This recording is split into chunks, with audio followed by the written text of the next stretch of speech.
जय Hind to all students. आज हम हिंदी व्याकरण पढ़ेंगे, जिसमें आज हमारा पहला टॉपिक है संज्ञा, है ना। क्लास 5 हम पहले भी पढ़ चुके हैं, 4th में संज्ञा की परिभाषा, उसके भेद, उसके उदाहरण।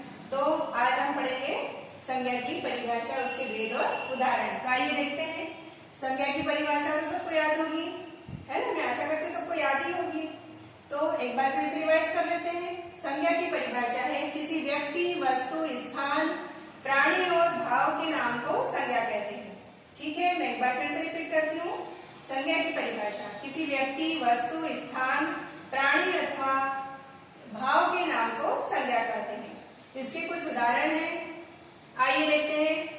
पहला है मोहन, राम, पंखा, पेन, काश्मीर, देवास, हाथी, मोर, हंसना, बचपन आदि। ये सब शब्द हैं, शब्द नाम, है ना। ये किसी के भी नाम है। तो संज्ञा का एक सीधा सा सरल सा अर्थ है, संज्ञा मतलब नाम। इस दुनिया में जितने भी नाम है वो सब क्या है? संज्ञा शब्द है। क्या है? संज्ञा शब्द। तो नाम मतलब संज्ञा, संज्ञा मतलब नाम, ये दोनों एक दूसरे के पर्याय हैं।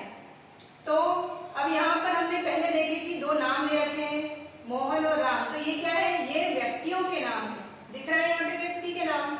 तो किसी भी व्यक्ति का नाम क्या होगा? ये भी संज्ञा शब्द। फिर है पंखा और पेन, ये क्या है? वस्तुएं। तो वस्तुओं के नाम हो गए पंखा और पेन, तो ये भी क्या है? संज्ञा शब्द। फिर है काश्मीर और देवास, तो ये क्या है? स्थान। स्थान मतलब ये भी संज्ञा शब्द है। काश्मीर और देवास ये स्थान है।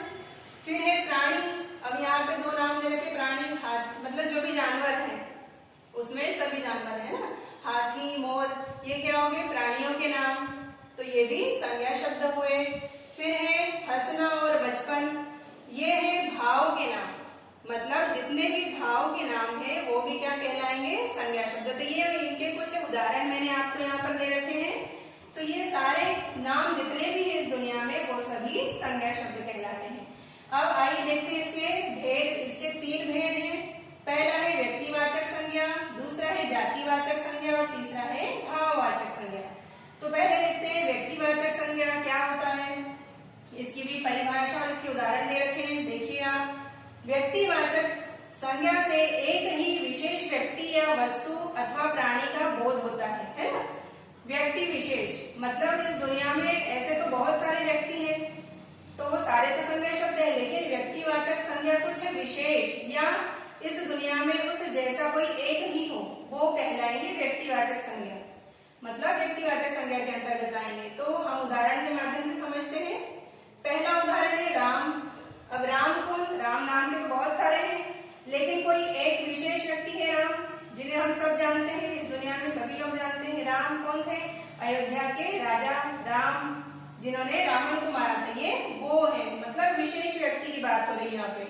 अब दूसरा है सचिन। सचिन नाम के भी इस दुनिया में ऐसे तो बहुत सारे व्यक्ति हैं, बहुत सारे नाम के हैं, लेकिन सचिन एक विशेष नाम है जिसे सब जानते हैं, जो किससे संबंधित है? क्रिकेट से संबंधित है, जिन्हें इस दुनिया में सभी जानते हैं। मतलब विशेष व्यक्ति का नाम है। तो जो विशेष नाम हो वो किसके अंतर्गत आएंगे? व्यक्तिवाचक संज्ञा के अंतर्गत। अब भारत, भारत भी इस पूरी दुनिया में एक ही है ना। भारत जैसा कोई दूसरा देश नहीं है ना। भारत नाम का एक ही देश है।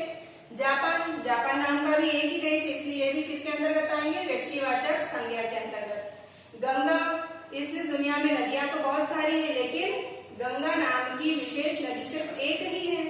क्षिप्रा, नदियां बहुत है, लेकिन क्षिप्रा नाम की नदी कहाँ है? सिर्फ एक ही है। दिल्ली, शहर भी बहुत सारे हैं, लेकिन दिल्ली नाम का कोई एक विशेष शहर है जिसे सब जानते हैं। राजस्थान हुआ, है ना। फिर है रामायण। अब पुस्तकें तो बहुत सारी हैं, लेकिन एक विशेष नाम के साथ जो पुस्तक जिसे सब जानते हैं वो क्या कहलाएंगे? व्यक्तिवाचक संज्ञा वाले शब्द। तो रामायण और गीता, है ना, ये भी धार्मिक ग्रंथ है, तो ये भी एक विशेष नाम से इन पुस्तकों को जाना जाता है। तो जिन भी विशेष व्यक्तियों के नाम, वस्तुओं के नाम, स्थान या पुस्तकों के नाम जो भी आ रहे हैं उदाहरण में, ये विशेष है और इस दुनिया में एक ही है, इनके जैसा दूसरा नहीं है, इसलिए ये विशेष कहलाएंगे और किसके अंतर्गत आएंगे? व्यक्तिवाचक संज्ञा के अंतर्गत आएंगे। ठीक है, ये हुआ व्यक्तिवाचक संज्ञा। दूसरा है जातिवाचक संज्ञा। संज्ञा क्या होता है, इसकी परिभाषा उदाहरण देखिए। जातिवाचक संज्ञा से व्यक्तियों, वस्तुओं और प्राणियों की पूरी जाति का बोध होता है ना। देखिए उदाहरण, अब यहाँ पर उदाहरण में दे रखा है पहला लड़का। अब लड़के तो बहुत सारे हैं, है ना, बहुत सारे लड़के, तो उन सभी के लिए एक क्या दे रखा है उनकी जाति के लिए, लड़का। कोई लड़का छोटा है, कोई बड़ा है, कोई मोटा है, कोई दुबला है ना, लेकिन लड़का क्या हो गई, उसकी जाति होगी, मतलब इस दुनिया के सारे लड़के आ गए उसके अंतर्गत, है ना। तो ये क्या है, जातिवाचक संज्ञा। दूसरा है तोता। अब इस दुनिया में तोतों की भी बहुत सारी प्रजाति है ना, कोई लाल है, कोई रंग बिरंगा तोता है, कोई जंगली है, कोई पालतू है, इस तरह से बहुत सारे तोते हैं। तो तोता सिर्फ एक नाम, एक शब्द, ये उन सारे तोतों को उस जाति के अंतर्गत लाते हैं, तो उसकी जाति क्या हो गई, तोता, है ना। हाथी, हाथी को भी बहुत सारी प्रजातियां होती है, लेकिन एक हाथी विशेष नाम, उसका क्या हो गई, जाति, जिसे हम हाथी जानते हैं। अब ऐसा तो नहीं कहेंगे कि ये हाथी अलग है, ये हाथी अलग है, हम उसे हाथी करके पुकारते हैं ना, इस तरह से। मछलियां, अब मछलियां भी दुनिया में बहुत सारी प्रजातियों की है, लेकिन हम उन्हें एक विशेष जाति से क्या बुलाते हैं, नाम से, मछली, है ना। कोई स्टार फिश है, कोई व्हेल मछली है, कोई अलग अलग दूसरी जाति की है, तो उसके अंतर्गत ये सारी मछलियों की जाति आती है इस शब्द में, है ना। तो ये भी क्या कहलाएगा, जातिवाचक संज्ञा। घर, घर भी सभी बहुत सारे प्रकार के होते हैं, कोई छोटा, कोई बड़ा, कोई लंबा चौड़ा, है ना। तो घर एक शब्द उन सारे घरों को उस जाति के अंतर्गत लाते हैं, इसलिए ये भी क्या हुआ, जातिवाचक संज्ञा। किताबें, अब किताबें भी बहुत सारी हैं, लेकिन हम किताबों को जब मतलब बोलते हैं कि हमें किताब चाहिए, तो हम डायरेक्ट यही बोलते हैं कि हमें किताब चाहिए, है ना। ऐसे तो बहुत सारे नामों की किताबें हैं, लेकिन वो सारी किताबें एक ही जाति के अंतर्गत आती है, किसके, किताब। फिर है डॉक्टर। डॉक्टर को भी हम एक विशेष जाति के अंतर्गत लेते हैं, है ना। डॉक्टर है, शिक्षक है, कवि है ना, ये सब पदों के नाम है, डॉक्टर, शिक्षक, कवि, तो ये सब भी किसके अंतर्गत आएंगे, जातिवाचक संज्ञा के अंतर्गत, क्योंकि डॉक्टर तो बहुत सारे हैं, इंजीनियर भी बहुत सारे हैं, कवि बहुत सारे हैं, है ना। तो ये सारे सब किसके अंतर्गत आएंगे, जातिवाचक संज्ञा के अंतर्गत। फिर हमारा अगला है भाववाचक संज्ञा। भाववाचक संज्ञा की परिभाषा और उदाहरण इस प्रकार है। भाववाचक संज्ञा उस नाम को कहते हैं जो किसी भाव, दशा, धर्म, गुण, कार्य का बोध कराते हैं, है ना।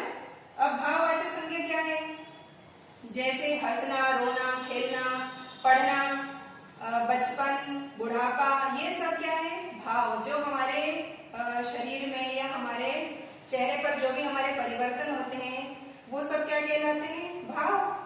जैसे हम हंसते हैं तो हम हंसने का भाव दिखता है हमारे चेहरे पर, अगर हम क्रोधित हैं, क्रोध कर रहे हैं, तो क्रोध का भाव दिखेगा, खुश हैं तो खुशी का भाव दिखेगा। हम सब हमारे चेहरे के एक्सप्रेशन और हमारे शारीरिक परिवर्तन के कारण ही जान पाते हैं कि किस समय क्या भाव है, क्या अवस्था है ना।